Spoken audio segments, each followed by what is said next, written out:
Jo vull anar a l'escola com tots els altres nens. 8. Bingo!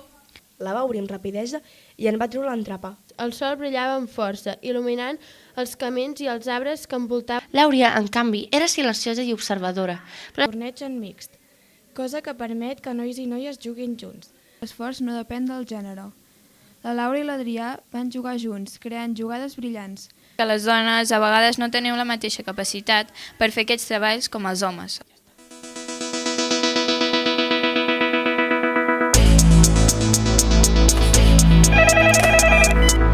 Bon dia, què vol? No, miri, no. Ara no el puc agafar, que no sabeu que estic a classe. Truqueu més tard. El Despatx, un podcast de Badruna Navàs que farà que vulguis tornar a estudiar. Sap què? Ara no puc en aquests moments. En tot cas, em truca més tard. Benvinguts i benvingudes a un nou capítol del nostre podcast. Podreu escoltar alguns dels microrelats que hem treballat al projecte Sant Bori d'aquest 2025. Aquesta activitat l'hem treballat amb el Ferran del col·lectiu Arsènic. Amb ell hem fet 3 sessions on hem pogut experimentar les arts escèniques. Hem pogut incorporar coses com el dilema moral i juntament amb la intel·ligència artificial ens hem ajudat per crear aquests relats. Esperem que us agradin.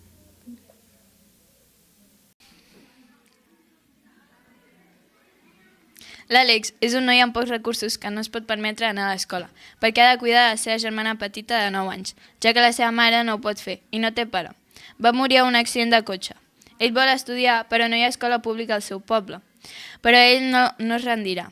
Ha pensat en fer un bingo, recaptarà diners i podrà pagar-se a l'escola. O sigui que el diumenge surt a repartir els cartronets. Mama, jo vull anar a l'escola com tots els altres nens. Ho sento, Àlex, però la meva feina ens dona penes pel lloguer del pis i el menjar. No ens ho podem permetre. Ho sento, Àlex, potser d'aquí uns anys. Doncs, mama, no hi ha alguna altra manera en la que et pugui ajudar? No, Àlex, no. Això era el meu treball com a mare. Tu has de disfrutar la teva infància.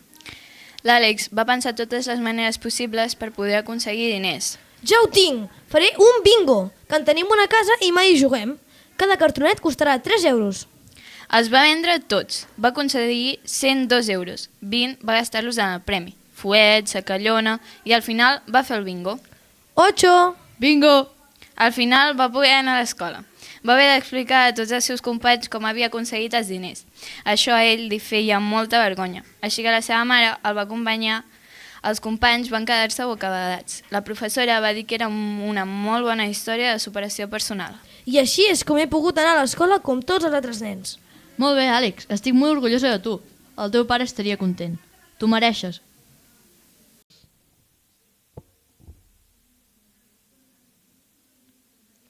A l'Escola Diocesana de Navàs, EDN, un institut gran situat entre Manresa i Berga, cada dia era una nova aventura per a en Javi i l'Héctor.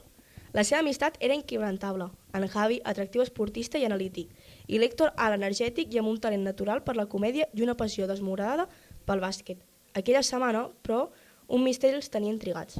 Cada dia, quan arribava l'hora del pati, l'Òscar, un company de classe, trobava la seva motxilla més lleugera. El seu entrepà desapareixia. Al principi va pensar que se l'havia deixat a casa, però després de 3 dies seguits va començar a sospitar que algú li robava el menjar. No pot ser una coincidència, es va queixar l'Òscar, amb els braços en creu. Algú m'està prenent l'entrepà cada dia. Això és un escàndol, va exclamar l'Héctor, driblant la seva pilota de bàsquet amb nerviosisme. És un crim de pati, un robatori de proporcions èpiques. En Javi va recolzar a la paret amb els braços creuats, analitzar la situació amb deteniment. Hem de descobrir qui és el lladre. A aquesta hora tothom està fent coses diferents al pati. Si ens amaguem rere el banc de pedra, tindrem una bona vista. L'endemà, durant l'esbarjo, els 2 amics es van amagar rere el banc i van observar. Els minuts passaven fins que una figura es va moure amb cautela. És el Dani, va xiuxiuejar l'Héctor, gairebé saltant d'emoció. El Dani es va acostar a la motxilla de l'Òscar, la va obrir amb rapidesa i en va treure l'entrapa, abans de desaparèixer darrere dels arbres del pati. Quan va sonar la campana en Javi i l'Héctor, el van increptar amb un passadís. Ei, Dani, va dir en Javi, posant-se davant seu. Hem vist que has agafat l'entrepà de l'Òscar. Què està passant? En Dani va baixar la mirada incòmoda. No ho expliqueu a ningú, va murmurar amb veu trencada. A casa no anem gaire bé de diners i alguns dies no tenim res per esmorzar. No volia robar, però no sabia què fer. En Javi i l'Héctor es van mirar. Ara tot encaixava. Dani, no cal que passis per això sol, va dir l'Héctor. Segur que hi ha una manera d'ajudar-te, sense que hagis de fer això. Podríem parlar amb els professors de tutoria, va proposar en Javi. Segur que hi ha ajudes per a aquestes coses. De fet, podríem muntar una companyia de recollida de menjar. En Dani va aixecar la vista sorprès. De debò ho faríeu? Esclar, va respondre l'Héctor amb un somriure. No deixaríem que ningú es quedés sense esmorzar. Aquella mateixa tarda, els 3 nois van parlar amb el professor. Dies després, l'institut va organitzar una recollida d'aliments per als alumnes que ho necessitaven. L'Héctor va aixecar els braços amb triomf al pati. Detectius, Héctor i Javi ho han tornat a fer. Misteri resolt i problema solucionat. En Javi va riure. Si el més important, ara ningú es quedarà sense esmorzar. Des d'aquell dia, l'institut es va convertir en un lloc una mica més just i solidari, i tot gràcies a 2 amics que van decidir fer alguna cosa per ajudar.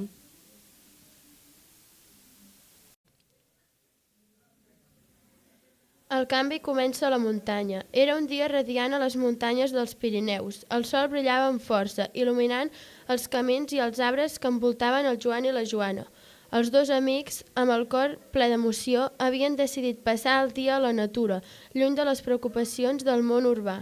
El Joan, amb els seus cabells castanys i els seus ulls verds brillants, portava una samarreta de color blau que reflectia la seva personalitat amable i sociable. La Joana, amb els seus llargs cabells ondulats i els seus ulls blaus com el cel, portava una samarreta de colors vius que mostrava la seva creativitat. Mentre caminaven rient i compartint històries, de sobte es van topar amb una escena que els va deixar perplexos. Un grup de persones deixant deixalles per tot arreu. En aquell moment, el Joan va sentir una ràbia creixent dins seu. Joana, no puc quedar-me a braços creuats mentre veig com tiren deixalles a la muntanya. Si no fem res, qui ho farà? Això no pot ser. Va exclamar. La Joana intenta calmar-lo. Va respondre amb un somriure comprensiu. Entenc el que dius, però nosaltres 2 no podem fer res. Hi ha molta gent que contamina i no se'n donen compte del mal que estan fent a la natura. El Joan, cada cop més frustrat, va insistir. Hem de fer alguna cosa ara mateix. Estic fart de veure la gent tirant deixalles. No puc més. La Joana va mirar al seu voltant, veient la bellesa de la muntanya que tant estimaven, i va pensar en la importància de cuidar-la. Tranquil, Joan. Potser no podem canviar el món en un dia, però podem fer una petita acció.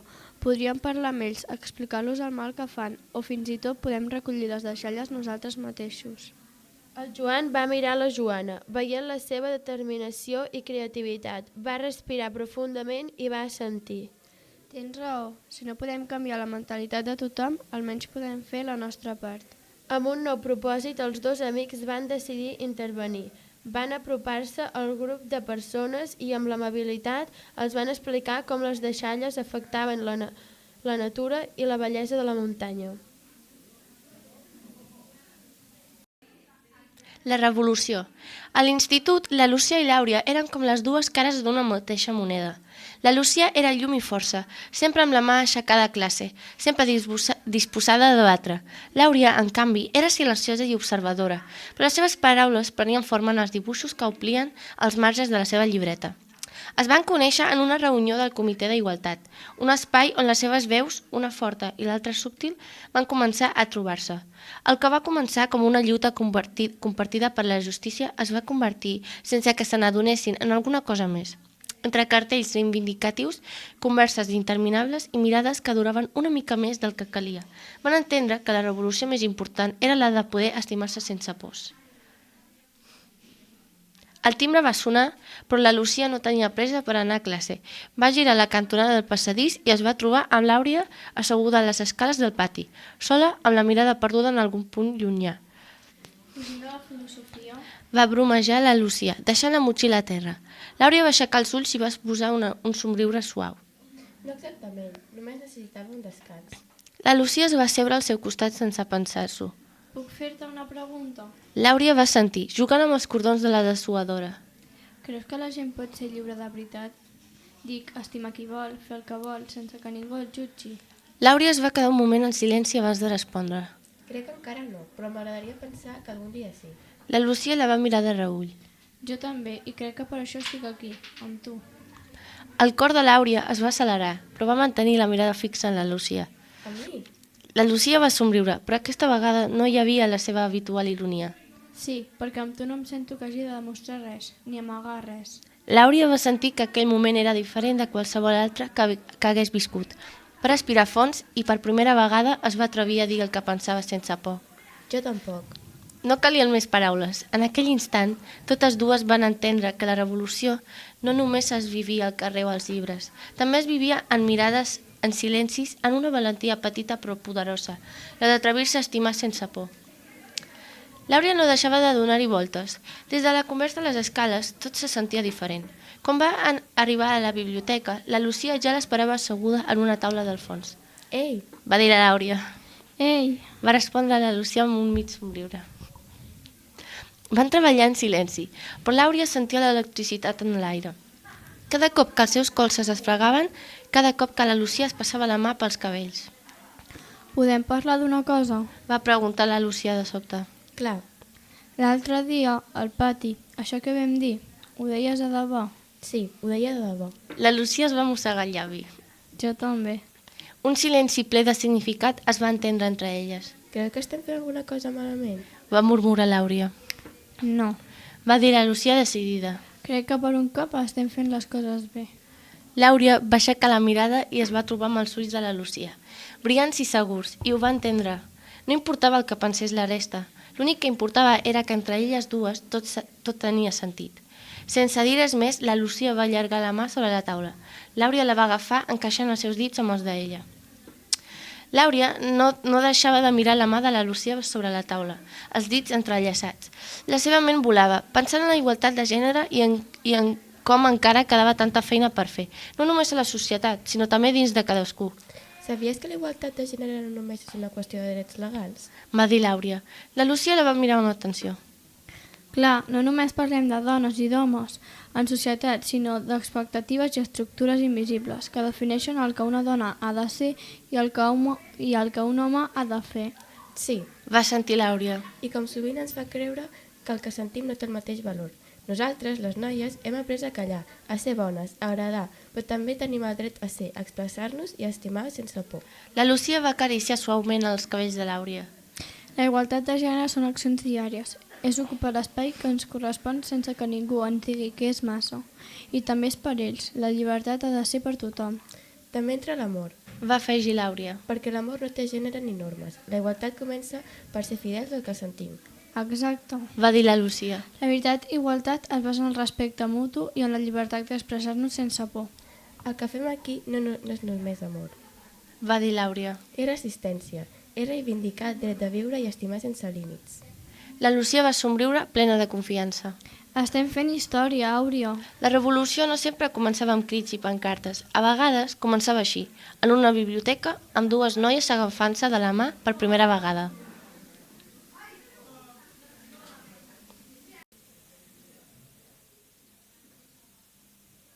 Un torneig sense límits. A l'Institut Sant Nicolau, el torneig de futbol és un esdeveniment molt esperat, però sempre ha estat separat per gèneres.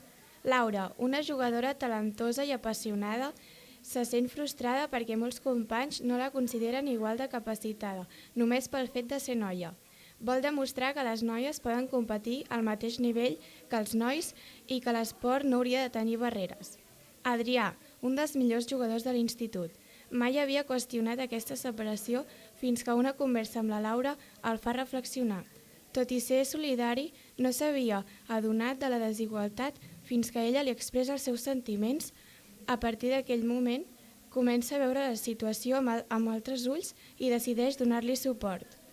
Junts es proposen impulsar un canvi i presentar una proposta per convertir el torneig en mixt, cosa que permet que nois i noies juguin junts.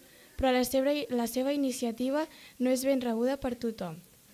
La direcció i alguns professors dubten de la viabilitat de la proposta i fins i tot alguns alumnes s'oposen al canvi.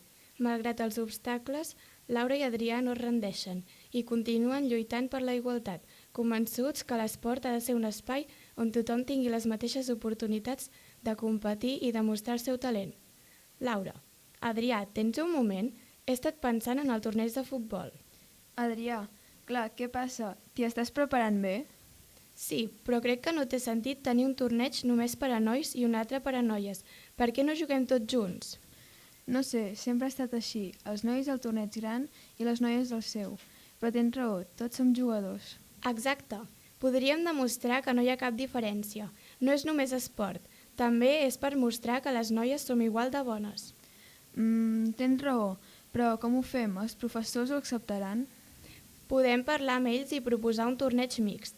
Si la idea els agrada, podríem canviar les coses. Ho farem tu. Si els professors ens escolten, potser podem aconseguir-ho. Genial! No serà fàcil, però si ho aconseguim, tots podrem demostrar el que sabem fer. Doncs què fem? Ho proposem ara mateix? Sí, anem a parlar amb el director. Potser necessitem una petició signada per tots els companys per tenir més força. Després de moltes converses i esforços, la direcció va acceptar fer una prova pilot amb un torneig mixt.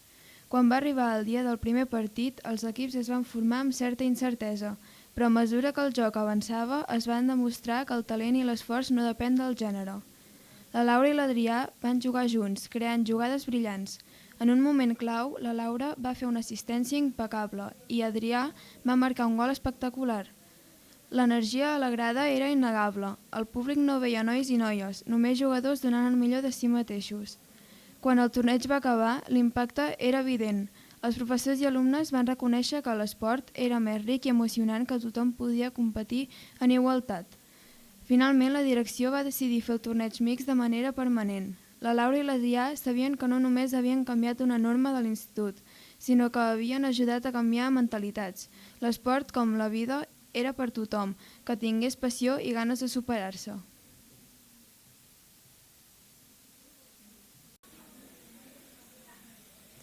Valèria. El rellotge marcava les 9 AM quan la Valèria va entrar a l'oficina. En arribar, va saludar els seus companys amb un somriure forçat que intentava ocultar la creixent ansietat que sentia. A l'escriptori al costat hi havia en Mario. Tot i que els seus ulls tenien un aire tranquil, la Valèria sabia que ell no sempre compartia les seves opinions.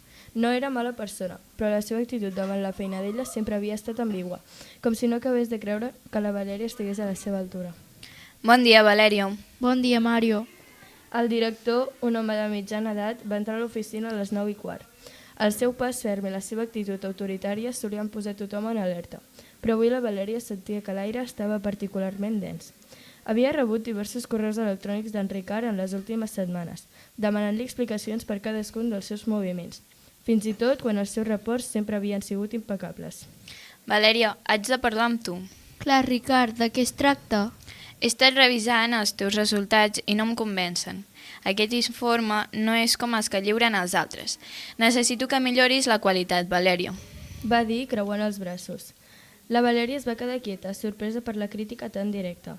Aquell informe havia pres hores de feina i ho havia revisat amb meticulositat.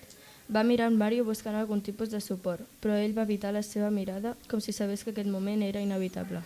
Però, Ricard, jo... Escolta, Valèria, estic sent clar. No és personal, és només que les dones a vegades no teniu la mateixa capacitat per fer aquests treballs com els homes, oi? Va dir ell amb un fals somriure. La Valèria va sentir el foc pujar a la cara, però va intentar controlar-se. La discriminació que experimentava no era nova, però escoltar-la sortir dels seus llavis era del superior, la desbordava. Sabia que si responia de mala manera, les conseqüències serien encara més greus. En Mario, en lloc d'intervenir-hi, mirava cap a una altra banda, i la Valèria va sentir una profunda decepció al seu interior. Això no és cert, Ricard. He donat el millor de mi a cada tasca i els meus resultats són comprovables. En Ricard la va mirar amb un lleu somriure arrogant. El que passa, Valèria, és que les dones solen ser més emocionals i això t'hi juga en contra en aquesta feina. Però no et preocupis, et donaré una altra oportunitat. Potser un enfocament més femení t'ajuda a millorar. Només que la propera vegada t'asseguro que seré molt més exigent. La Valèria, sense poder amagar la seva frustració, va assenyar els punts sota l'escriptori. En Mario, per fi, va aixecar la vista, però no va dir res. Ell estava d'acord amb el director. Quan en Ricard va marxar, ella no va poder més. Es va aixecar i va sortir de l'oficina sense mirar en Mario. Necessitava respirar, allunyar-se d'aquell ambient que la feia sentir tan petita.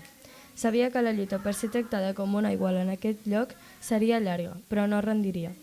El camí cap a la igualtat de la seva feina no seria fàcil. Tot i això, la Valèria entenia que el que avui semblava una batalla perduda, al final podria ser el principi d'una cosa molt més gran.